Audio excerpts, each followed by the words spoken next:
یکی از احساساتی که ما ازش فرار میکنیم خشمه. خشم یکی از اون احساسات ترسناکه که ما نه در خودمون و نه در دیگران دوست نداریم این خشم رو ببینیم. تصور کنید خارج از خونه هستید، با دوستتون تصمیم میگیرید که فردا برید استخر. برمیگردین خونه و به همسر و یا مادرتون میگین که با دوستتون قرار گذاشتین. اما همسر یا مادر شما به شما میگه فردا مهمون داریم و شما مجبور میشین که قرار فردا رو کنسل کنیم. یا فرض کنیم که توسط یکی از همکاران و یا یکی از دوستان مورد انتقاد قرار میگیریم.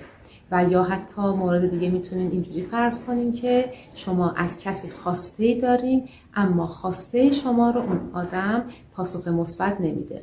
در تمامی این موارد شما ممکنه که خشمگین بشین. شما وقتی خشمگین میشید چی کار میکنید؟ آدما کارهای مختلفی میکنن. یکی از کارهایی که ما ممکنه انجام بدیم سکوته. سکوت کردن در کوتاه مدت ممکنه که اضطراب شما رو پایین بیاره و ظاهراً مسئله رو حل بکنه و ختم به خیر بشه.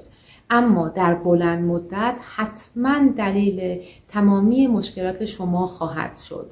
چرا؟ چون شما به صورت درست حل مسئله نکردین.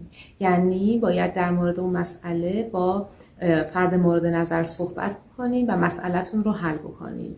اما به خاطر اینکه این کار رو نکردین مسئله کماکان سر جاش باقی میمونه.